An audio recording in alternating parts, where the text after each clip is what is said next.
දරුවෝ සියලු දෙනාටම සුබ දවසක්. මේ වීඩියෝ පටයෙන් අද අපි සාකච්ඡා කරන්න බලාපොරොත්තු වෙන්නේ 10 ශ්‍රේණියේ විද්‍යාව පොතේ 7 වෙනි පාඩම. 7 වෙනි පාඩම තමයි පුතේ මූලද්‍රව්‍ය හා සංයෝග ප්‍රමාණනය. මේ පාඩමේ ප්‍රධාන මාතෘකා 5ක් අන්තර්ගත වෙනවා. ඒ ප්‍රධාන මාතෘකා 5 තමයි පුතේ सापेक्ष परमाणुक स्कंदे गणने किरीम, सापेक्ष अणुक स्कंदे गणने किरीम, एवोगाड्रो नियतය පිළිබඳව හැදෑරීම, මෞලය කියන සංකල්පය පිළිබඳව කතා කිරීම, ඒ වගේම මෞලික ස්කන්ධය පිළිබඳව සාකච්ඡා කිරීම. මේ ප්‍රධාන මාතෘකා පහෙන් එවෝගාඩ්රෝ නියතය පිළිබඳව, මෞලය කියන සංකල්පය පිළිබඳව, මෞලික ස්කන්ධය කියන මාතෘකාව පිළිබඳව අපි මේ වීඩියෝ පටේ අද සාකච්ඡා කරනවා. අපි දැන් බලමු එවෝගාඩ්‍රෝ නියතය කියන්නේ මොකක්ද කියලා. මේ නියතයට මේ එවෝගාඩ්‍රෝ කියලා නම එන්න හේතුව තමයි පුතේ මේ නියතය හොයාගන්නේ ඉතාලි ජාතික විද්‍යාඥයෙක් වන ආමදෝ එවෝගාඩ්‍රෝ කියන විද්‍යාඥයා විසින්. අන්න ඒ නිසා තමයි මේ නියතය එවෝගාඩ්‍රෝ නියතය කියලා අපි හඳුන්වන්නේ. මේ නියතය සංකේතවත් කිරීම සඳහා අපි කැපිටල් L කියන අක්ෂරය භාවිතා කරනවා. ඒ වගේම අපි දැන් බලමු මේ එවෝගාඩ්‍රෝ නියතය කියලා කියන්නේ මොකක්ද කියලා. එවෝගාඩ්‍රෝ නියතයේ සංඛ්‍යාත්මක අගය තමයි පුතේ 6.0.22 වැඩි කිරීම 1023. ඔයාලට පේනවා මේකේ 1023 වන බලයක් තියෙනවා. ඒ කියන්නේ මේ අගය කුඩා අගයක් නම් නෙමෙයි. මේ අගය ඉතා විශාල අගයක්. මෙන්න මේ අගය තමයි පුතේ එවෝගාඩ්‍රෝ නියතය කියලා හඳුන්වන්නේ. එහෙනම් අපි බලමු එවෝගාඩ්‍රෝ කියන විද්‍යාඥයා මේ අගයක් අරන් තියෙන්නේ කොහෙන්ද කියලා. මේ අගය හඳුන්වා දීම සඳහා එවෝගාඩ්‍රෝ කියන විද්‍යාඥයා මූලද්‍රව්‍ය සහ සංයෝග කියන ආකාර දෙක භාවිතා කරනවා. මූලද්‍රව්‍යයක් මගින් මේ අගය හඳුන්වන්න එවෝගාඩ්‍රෝ කියන විද්‍යාඥයා උත්සාහ කරනවා මෙන්න මෙහෙම. එවෝගාඩ්‍රෝ විද්‍යාඥයා කියනවා මූලද්‍රව්‍යයක සාපේක්ෂ පරමාණුක ස්කන්ධයට සමාන ස්කන්ධයක් ග්‍රෑම් වලින් ගත්තාම මෙන්න මෙච්චරක් ඒ තුල පරමාණු පවතිනවා කියලා. දැන් හයිඩ්‍රජන් කියන මූලද්‍රව්‍ය උදාහරණයට ගමු. අපි දන්නවා පුතේ හයිඩ්‍රජන් කියන මූලද්‍රව්‍යයේ සාපේක්ෂ පරමාණුක ස්කන්ධය 1යි. එහෙමනම් හයිඩ්‍රජන් කියන මූලද්‍රව්‍යයෙන් ග්‍රෑම් 1ක් ගත්තහම ඒ ග්‍රෑම් 1 තුල හයිඩ්‍රජන් පරමාණු 6.0.22 වැඩි කිරීම 1023ක් තියෙනවා. ඒ කියන්නේ ඉතා විශාල සංඛ්‍යාවක් හයිඩ්‍රජන් පරමාණු තියෙනවා. එහෙම නැත්නම් අපිට කියන්න පුළුවන් හයිඩ්‍රජන් ග්‍රෑම් 1ක් තුල එවෝගාඩ්‍රෝ සංඛ්‍යාවක් පරමාණු තියෙනවා කියලා. අපි තවත් උදාහරණයක් ගමු. අපි ගමු දැන් සෝඩියම් කියන මූලද්‍රව්‍ය උදාහරණයට. අපි දන්නවා සෝඩියම් කියන මූලද්‍රව්‍යයේ සාපේක්ෂ පරමාණු ස්කන්ධය 23යි. එහෙනම් අපි සෝඩියම් වලින් ග්‍රෑම් 23ක් ගත්තොත් ඒ ග්‍රෑම් 23 තුලත් පවතින්නේ මෙන්න මේ කියන සෝඩියම් පරමාණු සංඛ්‍යාවම තමයි. තවත් උදාහරණයක් ගමු අපි කැල්සියම් කියන මූලද්‍රව්‍යය. අපි දන්නවා පුතේ කැල්සියම් කියන මූලද්‍රව්‍යයේ සාපේක්ෂ පරමාණුක ස්කන්ධය 40යි. එහෙමනම් අපි කැල්සියම් මූලද්‍රව්‍යයෙන් ග්‍රෑම් 40ක් ගත්තොත් එහෙම ඒ ග්‍රෑම් 40 තුල කැල්සියම් පරමාණු 6.0.22 වැඩි කිරීම 1023ක් තියෙනවා. එහෙම නැත්නම් එවෝගාඩ්‍රෝ සංඛ්‍යාවක් තියෙනවා කියලා අපිට කියන්න පුළුවන්. ඔන්න ඔය ආකාරයට තමයි එවෝගාඩ්‍රෝ කියන විද්‍යාඥයා මූලද්‍රව්‍ය උපයෝගී කරගෙන එවෝගාඩ්‍රෝ නියතය පිළිබඳව පැහැදිලි කිරීමක් කරලා තියෙනවා. අපි දැන් බලමු එවෝගාඩ්‍රෝ කියන විද්‍යාඥයා අණු කියන සංකල්පය උපයෝගී කරගෙන කොහොමද එවෝගාඩ්‍රෝ සංඛ්‍යාව හඳුන්වා දීලා තියෙන්නේ කියලා. එවෝගාඩ්‍රෝ සංඛ්‍යාව 6.0.22 වැඩි කිරීම 1023යි. ඇවගඩ්‍රෝ කියන විද්‍යාඥයා කියනවා පුතේ ඕනෑම සංයෝගයක එයාගේ සාපේක්ෂ අණුක ස්කන්ධයට සමාන ස්කන්ධයක් තුල ඇවගඩ්‍රෝ සංඛ්‍යාවක් අණු පවතිනවා කියලා. උදාහරණයක් විදිහට අපි ගමු කාබන් ඩයොක්සයිඩ්. අපි දන්නවා කාබන් ඩයොක්සයිඩ් වල සාපේක්ෂ අණුක ස්කන්ධය 44යි. එහෙමනම් අපි කාබන් ඩයොක්සයිඩ් ග්‍රෑම් 44ක් ගත්තොත් කාබන් ඩයොක්සයිඩ් ග්‍රෑම් 44ක් ගත්තොත් ඒ තුල තියෙන කාබන් ඩයොක්සයිඩ් අණු සංඛ්‍යාවත් 6.022 වැඩි කිරීම 1023යි. ඒ කියන්නේ ඇවගඩ්‍රෝ සංඛ්‍යාවම තමයි. අපි බලමු තවත් උදාහරණයක් අරගෙන ජලය H2O නේ ජලය කියන්නේ. මේ H2O වල සාපේක්ෂ අණුක ස්කන්ධය 18යි. එහෙනම් අපි H2O එහෙම නැත්නම් ජලය ග්‍රෑම් 18ක් ගත්තහම ඒ ජල ග්‍රෑම් 18 තුල පවතින ජල අණු සංඛ්‍යාවත් ඇවගඩ්‍රෝ සංඛ්‍යාවක්ම තමයි. අපි තව උදාහරණයක් ගමු.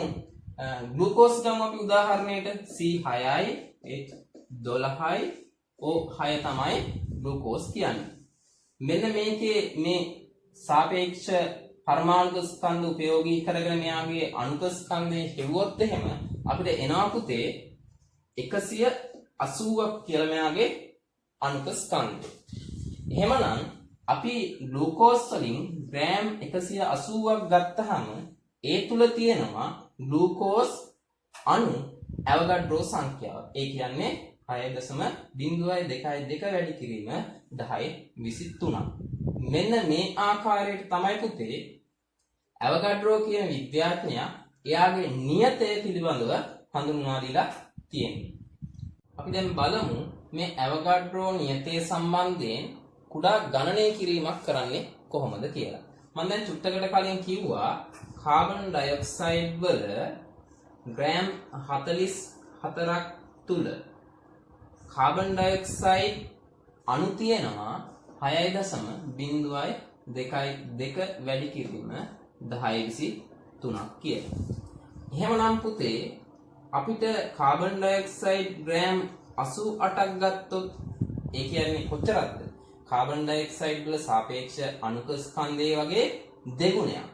මෙන්න මේ ග්‍රෑම් 88 තුල එහෙනම් අපි බලමු අණු කොච්චරක් තියෙනවද කියලා. එහෙනම් මෙතන තියෙන්නේ ග්‍රෑම් 44ක් තුල 6.022 වැඩි කිරීම 1023ක් නම් ග්‍රෑම් 88ක් තුල මොකද වෙන්න ඕනේ? මේක දෙකෙන් ගුණ වෙන්න ඕනේ නේද? 2 වැඩි කිරීම 6.022 වැඩි කිරීම 1023යි. මෙන්න මේ වගේ අගයක් තමයි කාබන් ඩයොක්සයිඩ් ග්‍රෑම් 88ක කාබන් ඩයොක්සයිඩ් අණු පවතින්නේ. ඔයාලට දැන් පැහැදිලි ස්කන්ධය වෙනස් වීමේදී පවතින අණු සංඛ්‍යාව වෙනස් වෙනවා කියලා. අපි දැන් බලමු දෙවනි මාතෘකාව වන මෞලය පිළිබඳව. අපි මුලින්ම බලමු පුතේ මොකද්ද මේ මෞලයක් කියන්නේ කියලා. මෞලයක් කියලා කියන්නේ අන්තර්ජාතිකව ද්‍රව්‍ය ප්‍රමාණය මැනීම සඳහා භාවිතා කරන ඒකකය.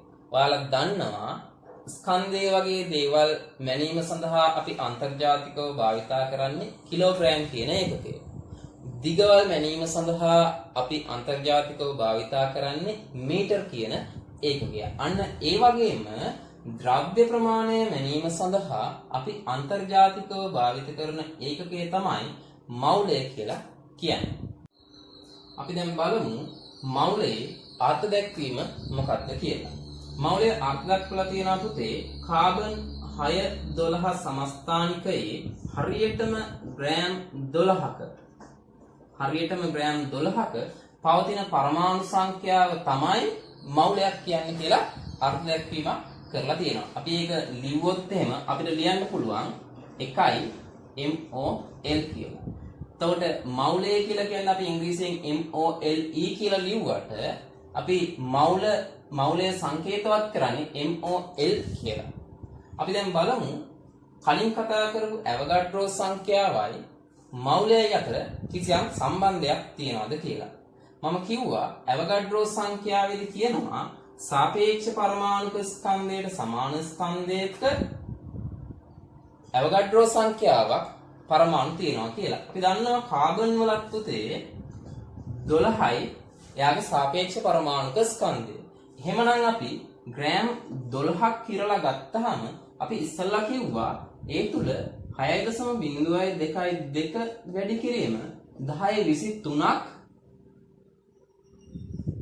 පරමාණු තියෙනවා කියලා. එහෙමනම් පුතේ අපිට තේරෙනවා දැන් මෞලය සහ ඇවගඩ්‍රෝ සංඛ්‍යාව අතර කිසියම් සම්බන්ධයක් තියෙනවා කියලා. මෙන්න මේ විදිහට තමයි අපිට ඒ සම්බන්ධය ගොඩනගන්න පුළුවන්. බලන්න කාබන් ග්‍රෑම් 12ක තියෙන්නේ මෞල 1යි, කාබන් ග්‍රෑම් 12ක තියෙන්නේ 6.022 වැඩි කිරීම 1023යි පරමාණු. ඒ කියන්නේ ඇවගඩ්‍රෝ සංඛ්‍යාව. එහෙමනම් අපිට ලියන්න පුළුවන් මෞල එකක් හරියටම සමාන වෙනවා ඇවගඩ්‍රෝ සංඛ්‍යාවට 0.22 වැඩි කිරීම 1023ට. මෙන්න මේ විදිහට අපිට මෞල සංඛ්‍යාව සහ ඇවගඩ්‍රෝ සංඛ්‍යාව අතර කිසියම් සම්බන්ධයක් ගොඩනැගීමේ හැකියාව තියෙනවා. අපි දැන් මෞලය පිළිබඳව තවදුරටත් උදාහරණ කීපයක් අරගෙන සාකච්ඡා කරමු පුතේ. බලන්න හයිඩ්‍රජන් කියන මූලද්‍රව්‍යය. හයිඩ්‍රජන් වල සාපේක්ෂ පරමාණු ස්කන්ධය 1යි. එයාගේ ග්‍රෑම් හරියටම එකක් තුල අපිට ගන්න පුළුවන් පුතේ හරියටම හයිඩ්‍රජන් පරමාණු මෞල එකක්. එහෙම නැත්නම් අපිට මේක ලියන්න පුළුවන් හයිඩ්‍රජන් ග්‍රෑම් එකක් තුල හරියටම ඇවගඩ්‍රෝ සංඛ්‍යාවක් හයිඩ්‍රජන් පරමාණු තියෙනවා කියලා. තව උදාහරණයක් ගමු. පොටෑසියම් කියන මූලද්‍රව්‍යය ගමු. පොටෑසියම් වල සාපේක්ෂ පරමාණු ස්කන්ධය 39යි. පොටෑසියම් මූලද්‍රව්‍යයෙන් හරියටම ග්‍රෑම් 39ක් ගත්තොත් ඒ තුල පොටෑසියම් මෞල එකක් අන්තර්ගත වෙනවා. එහෙම නැත්නම් අපිට ඒක ලියන්න පුළුවන් පොටෑසියම් පරමාණු 6.022 වැඩි කිරීම 1023ක් අන්තර්ගත වෙනවා. මෙන්න මේ විදිහට පුතේ ඕනෑම මූලද්‍රව්‍යයක සාපේක්ෂ පරමාණුක ස්කන්ධයට සමාන ස්කන්ධයක් ග්‍රෑම් වලින් ගත්තහම ඒ තුල මෞල එකක් පවතිනවා කියලා ලියන්න පුළුවන්. එහෙම නැත්නම් පරමාණු 6.022 වැඩි කිරීම 1023ක් ඒ කියන්නේ ඇවගඩ්‍රෝ සංඛ්‍යාවක් පවතිනවා කියලා අපිට ලියන්න පුළුවන්. අපි දැන් බලමු කිසියම් සංයෝගයකින් මෞලයක් ලබා ගන්න කොහොමද කියලා. ඔයාලා දන්නවා සංයෝගයක් නිර්මාණය වෙන්නේ පරමාණු දෙකක් හෝ කිහිපයක එකතුවකින්. අපි උදාහරණයක් විදිහට ගමු කාබන් ඩයොක්සයිඩ්. අපි දන්නවා කාබන් ඩයොක්සයිඩ් වල සාපේක්ෂ අණුක ස්කන්ධය 44යි. කාබන් ඩයොක්සයිඩ් ග්‍රෑම් 44ක් හරියටම කිරලා ගත්තොත් පුතේ ඒ තුල කාබන් ඩයොක්සයිඩ් මෞල එකක් තියෙනවා කියලා අපිට කියන්න පුළුවන්. ඒ වගේම අපිට තවත් කියන්න පුළුවන් කාබන් ඩයොක්සයිඩ් අණු ඒ තුල තියෙනවා 6.022 වැඩි කිරීම 1023ක් කියලා. මේ විදිහටම අපි බලමු තවත් උදාහරණයක් අරගෙන අපි ගමු H2SO4 සල්ෆියුරික් අම්ලය. එහෙම නේද? H2SO4 වල පුතේ සාපේක්ෂ පරමාණු ස්කන්ධ ඇසුරින් සාපේක්ෂ අණුක ස්කන්ධය ගණනය කරපුවාම අපිට එනවා 98යි කියලා සාපේක්ෂ අණුක ස්කන්ධය. එහෙමනම් අපි H2SO4 වලින් හරියටම ග්‍රෑම් 98ක් ගත්තාම ඒ තුල අපිට හරියටම H2SO4 මෞල එකක් තියෙනවා කියලා කියන්න පුළුවන්. එහෙම නැත්නම් H2SO4 අණු 6.022 වැඩි කිරීම 1023ක් තියෙනවා කියලා කියන්න පුළුවන්. දැන් ඔයාලට පැහැදිලි කොහොමද කිසියම් සංයෝගයකින් මෞලයක් ලබා ගන්න කියලා. කොහොමද අපි ඒක කරන්නේ? සංයෝගයේ මෞලික අණුක ස්කන්ධය ගත්තා. අණුක ස්කන්ධයේ සමාන ස්කන්ධයක් ග්‍රෑම් වලින් ගත්තාම ඒ තුල මෞල එකක් අන්තර්ගත වෙනවා. අපි දැන් බලමු අපේ අවසාන මාතෘකාව පිළිබඳව. මොකද්ද? මෞලික ස්කන්ධය. මෞලික ස්කන්ධය පුතේ අපි සංකේතවත් කරනවා කැපිටල් M කියන අක්ෂරයෙන්. මෞලික ස්කන්ධය කියලා කියන්නේ පුතේ ඕනෑම ද්‍රව්‍යයක මෞලයක් විසින් අයත් කරගන්නා ස්කන්ධය. ඒ වගේම මේ මෞලික ස්කන්ධය කියන එකට ඒකකයක් තියෙනවා. ඒ ඒකකය තමයි මවුලයට ග්‍රෑම්. මේ ඒකකය අපි කියවන්නේ මවුලයට ග්‍රෑම් විදිහට. අපි දැන් බලමු උදාහරණ කීපයක් අරගෙන මෞලික ස්කන්ධය අපි කොහොමද ගණනය කරගන්නේ කියලා. අපි බලමු හයිඩ්‍රජන් කියන මූලද්‍රව්‍යය. හයිඩ්‍රජන් මූලද්‍රව්‍යයේ සාපේක්ෂ පරමාණුක ස්කන්ධය අපි දන්නවා එකයි කියලා. එයාට ඒකක නැහැ. හැබැයි හයිඩ්‍රජන් වල මෞලික ස්කන්ධය අපි ගත්තොත් මෞලික ස්කන්ධය අපි ගත්තොත් එයාගේ මෞලික ස්කන්ධයත් එකයි. හැබැයි එයාට ඒකකයක් තියෙනවා. මොකද්ද? මවුලයට ග්‍රෑම් කියලා. අපි තව උදාහරණයක් ගමු. අපි බලමු මැග්නීසියම් කියන මූලද්‍රව්‍යය.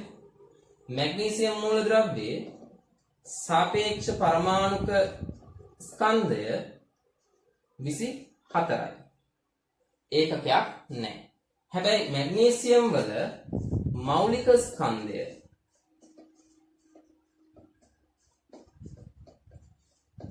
මෞලික ස්කන්ධය එකත් 24ම තමයි. හැබැයි මවුලයට ග්‍රෑම් කියන ඒකකයෙන් තමයි අපිට ඒක තියන්න පුළුවන්. එහෙනම් දැන් අපිට මෙතනින් පැහැදිලි වෙනවා පුතේ ඕනෑම මූලද්‍රව්‍යයක සාපේක්ෂ පරමාණුක ස්කන්ධයට සමාන ස්කන්ධයක් ගත්තහම ඒක අපිට කියන්න පුළුවන් මෞලික ස්කන්ධය කියලා. හැබැයි මේ දෙකේ තියෙන වෙනස තමයි සාපේක්ෂ පරමාණුක ස්කන්ධයට ඒකක නැහැ. මෞලික ස්කන්ධයට ඒකකයක් තියෙනවා මවුලයට ග්‍රෑම් කියලා. අපි දැන් බලමු අණු කීපයක් අරගෙන මේ ගැන සාකච්ඡා කරන්න. බලමු අපි H2SO4 සල්ෆියුරික් අම්ලය. සල්ෆියුරික් අම්ලයේ සාපේක්ෂ අණුක ස්කන්ධය 98යි පුතේ. එහෙමනම් අපිට ලියන්න පුළුවන් සල්ෆියුරික් අම්ලයේ මෞලික ස්කන්ධය. මෞලික ස්කන්ධය අපිට ලියන්න පුළුවන් 98යි මවුලයට ග්‍රෑම් කියලා.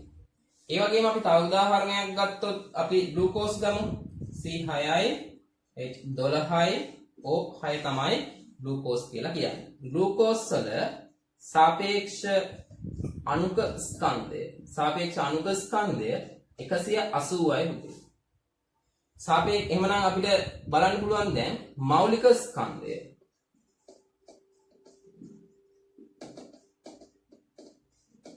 මෙයාගේ මෞලික ස්කන්ධය 180යි මවුලයට ග්‍රෑම්.